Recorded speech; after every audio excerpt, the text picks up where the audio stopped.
نبی صلی اللہ علیہ وآلہ وسلم نے فرمایا کہ انما الاعمال بالخواتیم، کہ اعمال کا جو دار و مدار ہے وہ خاتمے پر ہے، اینڈنگز پر ہے۔ اور اللہ کے رسول صلی اللہ علیہ وسلم نے بھی فرمایا کہ من یرید اللہ بہ خیرا، اللہ تعالیٰ جس سے خیر کا ارادہ کرتے ہیں تو اللہ تعالیٰ اس کو استعمال کرتے ہیں۔ تو صحابہ نے پوچھا اللہ کے رسول استعمال کا مطلب کیا ہے؟ اللہ کے رسول نے فرمایا استعمال کا مطلب یہ ہے کہ انسان کو اللہ تعالیٰ توفیق دیتے ہیں ایسے نیک اعمال کی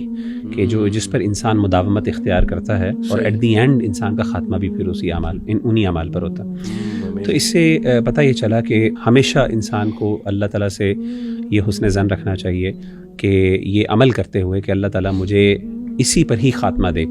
کیونکہ یہ دیکھیں کہنا بڑا آسان ہوتا ہے کہ جی لا الہ الا اللہ، میں نے دنیا سے رخصت ہونا ہے، میں جو ہے وہ بیڈ پر ہوں اور میرے آخری سانس نکل رہے ہوں گے تو میں لا الہ الا اللہ کرنا پڑھنا کون سا مشکل میں پڑھ لوں گا۔ ایسا اصل میں یہ نصیب کی بات نہیں ہوتی، صرف اس پہ محنت بھی ہوتی ہے، اس پہ محنت ہوتی ہے، اس پہ مداومت ہوتی ہے۔ آپ نے پوری زندگی جس بندے کی زبان کے اوپر ہمیشہ سے لا الہ الا اللہ کے کلمات چلتے ہوں، ہاں وہ مشکل حالات کے اندر بھی اس کی زبان سے جملے نکلتے ہیں۔ آپ خود دیکھیں کہ جب انسان کسی بات کرنے کا عادی ہوتا ہے، جیسے فار ایگزامپل ہم دیکھتے ہیں اللہ معاف کرے ایف ورڈ ہے یا ایس ورڈ ہے، کوئی بھی انسان کو ہاتھ لگتی ہے، کوئی چوٹ لگتی ہے، فوراً انسان کے منہ سے یعنی انکانشیسلی وہ ورڈز نکلتے ہیں۔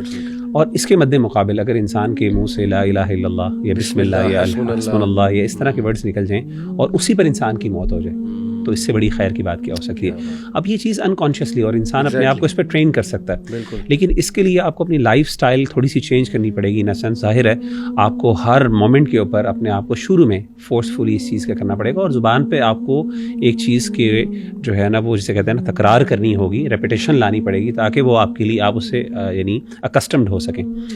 وہ بندہ جو ذکر بہت زیادہ، تو خلاصہ یہ ہے کہ جو بندہ اذکار بہت زیادہ کرتا ہے پرائمریلی،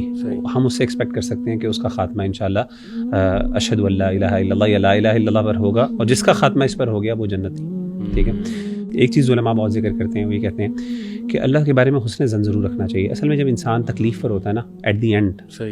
اکثر کوئی بیماری ہوتی ہے، کوئی پریشانی ہوتی ہے، مثلا اللہ معاف کرے کوئی کینسر ہو گیا، کوئی ایسی مسئلے ہو گئے، تو اس وقت شیطان جو ہے وہ بہت زیادہ فائدہ اٹھاتا ہے۔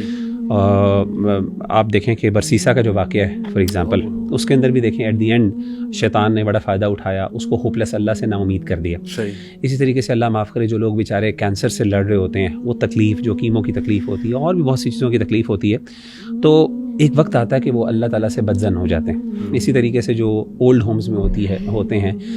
تو ایسے موقعوں پر علماء کہتے ہیں کہ آخری دنوں میں جب انسان دنیا سے رخصت ہو رہا ہے، اس وقت اللہ کی رحمت پر امید اور اللہ پر ایمان اور تقویٰ جو ہوتا ہے نا، یہ انسان کو بہت بڑی کامیابی عطا کرتا ہے۔ لیکن یہ بڑا مشکل ہوتا ہے اس وقت پہ، ظاہر ہے انسان بڑا ڈی موٹیویٹڈ ہوتا ہے، پین ہوتا ہے، انسان نے پتہ نہیں کتنی دعائیں کرتا ہے اللہ کے سامنے کہ اللہ مجھے اس تکلیف سے نجات دے دے، لیکن حقیقت میں اس کی موت اس میں لکھی ہوتی ہے، اور موت تو انسان کے اختیار میں نہیں، موت اللہ نے جو فیصلہ کیا ہوا ہے وہ آگے پیچھے نہیں ہو سکتی۔